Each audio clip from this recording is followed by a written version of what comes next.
तीसरे दिन का खेल खत्म। इंडिया ने पूरी तरह से इस टेस्ट मैच में अपनी पकड़ बना ली। 152 रन और बनाने हैं और ये टेस्ट मैच अपने नाम करना है, ये सीरीज अपने नाम करनी है भाई।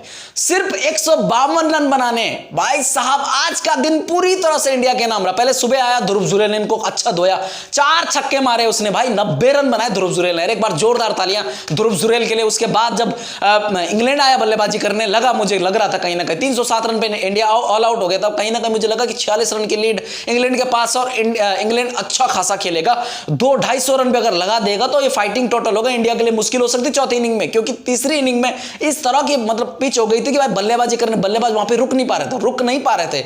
इंग्लैंड के सारे बल्लेबाज 145 रन पे ऑल आउट हो जाते हैं। एक जैक क्रॉली 60 रन बनाता, उसके अलावा जॉनी बेस्टो ने बनाया 30 रन। कोई भी बल्लेबाज वहां पे दोहरे आंकड़े में नहीं पहुंच पाया भाई साहब। ऐसा लगा कि हमारे बॉलर इतने खतरनाक लग रहे थे ना, जैसे मुथैया मुरलीधरन बॉलिंग कर रहा हो, जैसे सैन वन बॉलिंग कर रहा हो। रवि अश्विन ने 5 विकेट ऑल लिया भाई साहब, उन्होंने एक और 5 विकेट ऑल अपने नाम कर दिया। कुलदीप यादव ने 4 विकेटें ली पिछली इनिंग में। पहली इनिंग में कुलदीप यादव को भाई रोहित शर्मा ने पूरी तरह से इग्नोर किया, लेकिन आज बैक किया, चल बॉलिंग कर तू भाई साहब। मैं फास्ट बॉलिंग की मैं अगर बात करूं तो ना, आकाशदीप को तो 1 ओवर भी नहीं मिला, लेकिन मोहम्मद सिराज को 3 ओवर मिले भाई। वहां पे कुछ खास नहीं लग रहा था, उनकी बॉलिंग में कुछ खास मजा नहीं आ रहा था। और ये पता भी लग रहा था भाई स्पिन को मदद मिल रही तो स्पिनर को बॉलिंग कराओ। तो भाई रविंद्र जडेजा की अगर बात करें, बेहतरीन बॉलिंग करी, विकेट एक ही मिली लेकिन बॉलिंग अच्छी करी, पकड़ के रखा इकोनॉमी। मतलब रविंद्र जडेजा का ओवर तो ऐसा आता है ऐसा चले जाता है, 1.5 मिनट के अंदर वो ओवर खत्म कर देता है रविंद्र जडेजा, जिसके चलते टेस्ट मैच भी 4-4 बजे खत्म हो जाता है। जो रविंद्र जडेजा के जो ओवर है ना, उनकी वजह से ये जल्दी होता है। मैं अगर बात करूं इंग्लैंड आता था 145 रन पे ऑल आउट हो जाते हैं। यहाँ पे हमारे बॉलरों का बेहतरीन कमाल। फिर इंडिया के पास लीड थी 192 रन की, 192। इंडिया बल्लेबाजी करने आते रोहित शर्मा और यशस्वी जायसवाल। अभी 8 ओवर बचे हुए थे और 8 ओवर में उन्होंने 40 रन जोड़ दिए, कोई विकेट नहीं गया। तो अब 152 रन और बनाने इंडिया को और बिल्कुल ये टेस्ट मैच अपने नाम करनी, ये सीरीज अपने नाम करनी। 2 जीत पहले ही जीत चुके, 1 मैच और चाहिए, बस सीरीज अपने नाम हो जाएगी। तो फिर इंडिया मतलब ये जो अपनी चल रही थी ना 2012 जब विन स्ट्रिक थी भाई कि अभी तक हम टेस्ट सीरीज हारे नहीं है घर पे, वो जो साख है ना वो बचानी, वो बच जाएगी। मेरे को अब पूरा लग रहा है, क्योंकि 152 रन नहीं बना सकते अभी। क्या 10 विकेट हाथ में है, पूरा कल का दिन भी है, परसों का दिन है भाई। परसों के दिन को तो नौबत ही नहीं आएगी, लेकिन कल का दिन पूरा अपने हाथ में, तो आराम से खेलना है। कोई ऐसा क्रिकेट खेलने की जरूरत नहीं जैसे इंग्लैंड ने आज खेली भाई 145 रन पे। तीसरी इनिंग में इंग्लैंड पे 145 रन बहुत कम होते हैं भाई। जैक क्रॉली अगर इतना अच्छा नहीं खेलता, वो 60 रन नहीं बनाता, तो इनके तो बुरे हाल होते थे।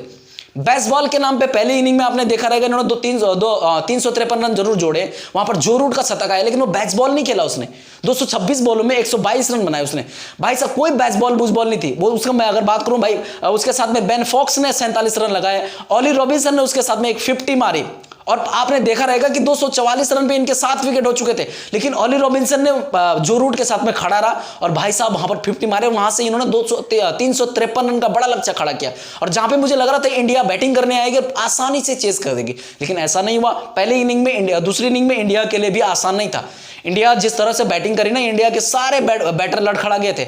यशस्वी जायसवाल ने अच्छी बैटिंग करी, 73 रन बनाए। शुभमन गिल ने 38 रन बनाए, पहले इनिंग की मैं बात कर रहा हूं। और उसके बाद हमारे सारे बैटर मतलब 17 रन रजत पाटीदार ने बनाए, 14 रन रविंद्र जडेजा ने बनाए, 12 रन। उसके बाद 14 रन सरफराज खान ने बनाए।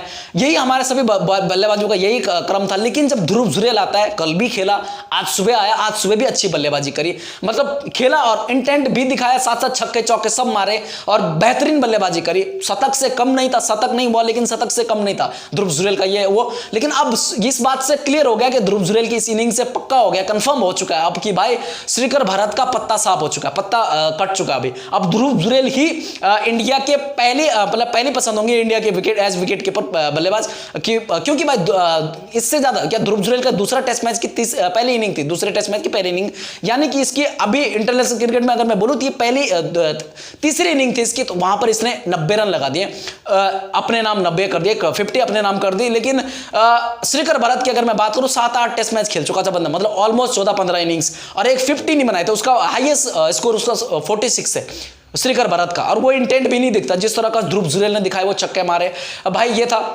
लेकिन आगे बढ़े यहां से तो 307 रन पे इंडिया ऑल आउट हो जाता है। वहां से 46 रन की लीड रहती है। मेरे को एक बार लग रहा था अब इंग्लैंड यहां से बेसबॉल खेलेगा, और बेसबॉल का नतीजा तो आपको पता, अगर वो 200 रन भी लगाते हैं, 200 रन भी लगाते हैं तो 46 रन पहले से हैं इनके पास। 246 रन चौथी इनिंग में बनाना इंडिया के लिए भाई बहुत मुश्किल होने वाला है, बहुत मुश्किल होने वाला है।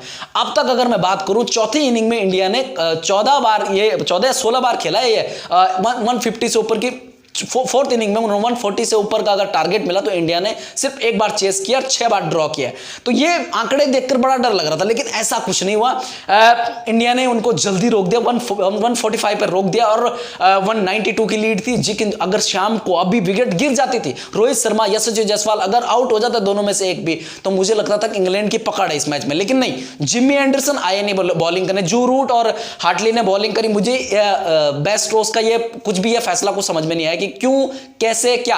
क्योंकि भाई जिमी एंडरसन एक एक्सपीरियंस बल्लेबाज है, वो रोहित शर्मा को तकलीफ देते आए हैं पहले से अब तक, लेकिन उन्होंने ऐसा कुछ नहीं किया। 8 ओवर में, सिर्फ मात्र 8 ओवर में 48 बॉल में 40 रन पिटवा दिए अपने एक पार्ट टाइमर स्पिनर से और एक स्पिनर जिसके पास 6 या 7 मैचेस का एक्सपीरियंस है, हार्टली के पास।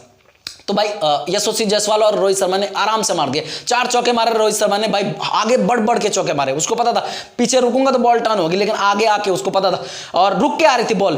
कल के दिन, दूसरे दिन में आपने देखा रहेगा बॉल नीचे रह रही थी, थोड़ा टर्न भी हो रही थी, लेकिन आज ऐसा कुछ नहीं हुआ। उतना ज्यादा नीचे नहीं रही बॉल, लेकिन टर्न था बहुत, थोड़ा बहुत। हमारे स्पिनर को टर्न मिला था, इनके नहीं मिल रहा था, क्योंकि और वो क्या, अभी आपने देखा रहेगा कि उनका स्पिनर लगाने का क्या वो था।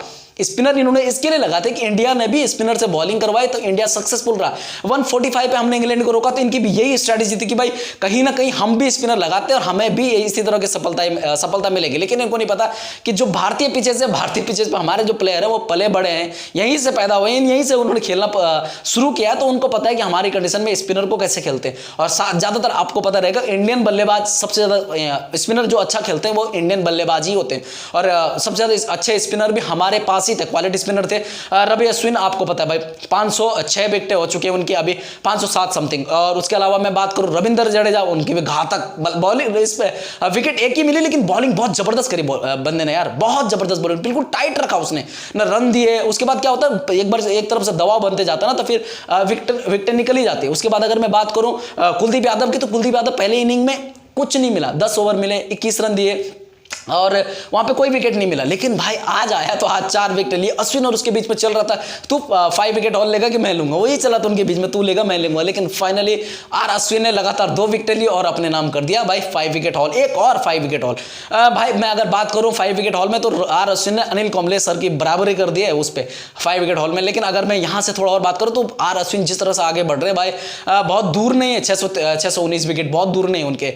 साथ साथ अगर मैं बात करूं अश्विन का जो अगला मैच है वो 100th मैच होने वाला है भाई, सैकड़ा मारने वाला, मैचेस का सैकड़ा मारने वाला अश्विन, और बहुत अच्छा है यार। हाँ मतलब लगा लो भाई 100 मैचेस में 500 विकेटें बहुत होती, बहुत विकेटें यार। जिमी एंडरसन ने 700 विकेट लेने के लिए 190 मैचेस खेल लिए भाई, 190 मैचेस में 700 विकेटें लिए, फास्ट बॉलर है। इस तरह की फिटनेस जिमी एंडरसन के लिए भी एक बार यार जोरदार तालियां बनती, सैल्यूट बनते, रिस्पेक्ट इस बंदे के लिए यार। क्या 142 साल का हो गया, 42 साल, अभी 43 साल का होने वाला बंदा, और इस एज में ये कमिटमेंट, इस तरह की फिटनेस भाई। उसकी बॉलिंग का अगर लाइन और लेंथ देखेंगे आप, टप्पा देखेंगे उसका, तो मतलब पकड़ के रखता है। ऐसा लगता है कि अब सेट हो चुका कि भाई जहां पे उसको मालूम है, ऐसा नहीं होता कहीं कि फेंक दिया बॉल इधर उधर, कहीं भी नहीं भाई, उसका सटीक टप्पा है, वहीं पर बॉल फेंकेगा उसको। मतलब जिसको बोलते हैं ना प्रॉपर टेस्ट लेंथ, अगर बोलेंगे ना, मशीन से पूछेंगे ना, मशीन और जिमी एंडरसन को रखेंगे ना, तो एक्यूरेसी के मामले में आप जिमी एंडरसन को आप आगे पाएंगे। साथ साथ अगर बात करें बाकी जो इंग्लैंड ने किया है, जो चाहे वो बेन स्टोक्स कप्तान उनके, वो तो भाई आउट ऑफ सिलेबस करते हैं, पता नहीं मेरे को समझ में बात। फील्डिंग जो लगाते हैं, अटैकिंग लगाते हैं, आज वो भी अभी वो चौथी इनिंग में वो देखने नहीं मिला। लेकिन साथ साथ अगर मैं रोहित शर्मा की बात करूं, कप्तानी भले इन्होंने फील्डिंग 103 इनिंग में 145 रन पे जरूर रोक दिया है, अच्छी बॉलिंग करी, अच्छी वो करी, लेकिन जिस अटैकिंग नहीं था यार रोहित शर्मा की, कहीं ना कहीं वो जो सिंगल्स देने की आदत है ना, कि आ जाओ भाई सिंगल्स ले लो, वो चीज मुझे बहुत बुरा लगा उस चीज से कि भाई नहीं, रोहित शर्मा डिफेंसिव जा रहा। पहले इनिंग में जो रूट ने शतक बनाया, या वहां पर बेन फोक्स ने जो रन बनाए 47 रन, उसके अलावा ऑली रॉबिन्सन ने जो रन लगाए, वो भी इसीलिए लगा पाए वो लोग कि उनको सिंगल्स खुला रखे थे उनके लिए। लेकिन अभी की इनिंग में, तीसरी इनिंग में जो रोहित शर्मा ने करा, थोड़ा सा उस पर कंट्रोल कर चुके थे वो लोग, और उसकी वजह से उन्होंने विकेटें हासिल करी। साथ ही विकेटों की अगर मैं बात करूं, जो रूट का जो डिसमिसल है उस पर अभी इंग्लैंड की मीडिया थोड़ा सा, क्योंकि उनको पता अब टेस्ट मैच तो हारने वाले हैं, तो थोड़ा बहुत अगर उस टॉपिक को टर्न करने के लिए कि अब इंडिया की मीडिया क्या करेगी, बेसबॉल के कपड़े फाड़ेगी, तो उसके लिए उन्होंने क्या कर दिया, पूरी तरह से इस मैच का रुख उस क्या बोलते हैं जो रूट के डिसमिसल की तरफ मोड़ दिया। बोला कि जो रूट का डिसमिसल बिल्कुल गलत है, टेक्नोलॉजी पे सवाल उठा रहे हैं या फिर अंपायरिंग पे सवाल उठा रहे हैं। जब अंपायरिंग सारे जो भाई जो ट्रकर करके अंपायर है, उन्होंने जितने भी अंपायर कॉल के फैसले थे, उनके फैसले हमारे अगेंस्ट में गए। 7-8 फैसले इस मैच के कम से कम हमारे अगेंस्ट में गए। और फिर जब बात आई अब उनके फेवर में गए, तो जब उनके फेवर में जा रहे थे तब वो खुश थे। आज अभी जब उनके फेवर में एक फैसला नहीं गया तो तब वो सवाल उठाने लगे अंपायरिंग पे कि नहीं जी हमारे फेवर में नहीं आ रहा, कैसी अंपायरिंग हो रही है, कैसी टेक्नोलॉजी है। लेकिन जब उनके फेवर में आ रहा था तब कुछ नहीं बोल रहे, कुछ भी नहीं बोला। तब कहां गए थे बेन स्टोक्स, बोला कि कप्तानी का दर्जा क्या, कप्तानी क्या होता है, अंपायर्स कॉल हटाओ भाई, अंपायर्स कॉल नहीं होने चाहिए, हमारे उसमें जा रही है, हमारे अगेंस्ट जा रही है। लेकिन जब उनके फेवर में आ रहे तब कुछ नहीं बोल रहे। तो यार जब फेवर में आते अगेंस्ट में आते, जब दोनों टाइम पे आवाज उठाओ ना भाई हमें नहीं चाहिए, हमारा फेवर भी मत ना करे अंपायर्स कॉल और ना हमारे अगेंस्ट जाए, तो फिर वो कंप्लीट करो ना यार। तुम क्या बोला हमारे फेवर में आए तो फिर हमारे फेवर में आ रहे तो अच्छा है, हमारे अगेंस्ट में जा रहे तो फिर गलत है। तो भाई यहां से ये है जो रूट के डिसमिसल पे सवाल उठ रहे हैं। बाकी चीजें अगर मैं बोलूं, अंपायरिंग साधारण रह रही यार, कहीं ना कहीं अंपायरिंग ऐसी हो रही कि सच में लगा मुझे कि जितने पहले के टेस्ट मैचेस, अभी 3 टेस्ट मैचेस इससे पहले हुए, वहां पे अंपायरिंग का मैं देखूं तो ठीक ठाक अंपायरिंग हुई थी। लेकिन यहाँ पे कुमार धर्मसेना कप्तान अंपायर है यहाँ पर, उसके बाद ट्रकर जो बहुत बड़ा अंपायर, दोनों भी बड़े अंपायर है, लेकिन दोनों की अंपायरिंग पे बिल्कुल मेरे को वो सेटिस्फैक्शन नहीं है कि जिस तरह के डिसीजन इनको लेने चाहिए थे। भाई कई बार हो रहा है, एक तो अंपायर्स कॉल पे इतना थोड़ा सा लगा हुआ था, उसके अलावा भाई जो अपना रजत पाटीदार आउट वो भी ऐसा ही था अंपायर कॉल का, वो भी अंपायर कॉल का, शुभमन गिल का अंपायर कॉल का, आज जो रूट का अंपायर कॉल का, सबका वैसा ही था। लेकिन अगर मैं यहां से थोड़ा आगे बढ़ूं, अब इंडिया के पास क्या है, इंडिया के पास खोने के लिए तो कुछ नहीं है, सॉरी इंग्लैंड के पास खोने के लिए तो कुछ नहीं, लेकिन इंडिया के पास पाने के लिए बहुत कुछ है। इंडिया अब यहां से क्या स्ट्रेटेजी रहेगी, सिंपल है, आना है आराम से खेलना है, 150 रन बनाने, मात्र 150 रन यार। चौथी इनिंग है, भूल जाओ कि हम चौथी इनिंग खेले, ये पहली इनिंग की तरह अगर खेलेंगे तो भाई इंडिया आराम से ये टेस्ट मैच जीत लेगा। लेकिन यहां से अगर कोलैप्स नहीं होता है भाई, भरोसा नहीं, मैं कुछ बोल नहीं सकता, क्योंकि अगर रोहित शर्मा एक तरफ से गया तो यशस्वी जायसवाल गए, रोहित शर्मा यशस्वी जायसवाल एक बार चले गए ना, तो हमारे नीचे वाले बल्लेबाजों का मैं ज्यादा भरोसा नहीं करता। जडेजा पे थोड़ा भरोसा मैं कर लेता हूं, ध्रुव जुरेल ने जरूर अच्छी इनिंग खेली, लेकिन यार जब चौथी इनिंग की बात आती है, जब दबाव झेलने की बात आती है ना, तो अच्छे के पसीने निकल जाते हैं। ठीक है, इंग्लैंड के पास खोने के लिए कुछ नहीं, तो वो बिल्कुल ऐसे आएंगे, सुबह चार्जअप होके आएंगे वो लोग, बिल्कुल तोड़ फोड़ के उसमें आएंगे, तोड़ फोड़ के मूड में आएंगे।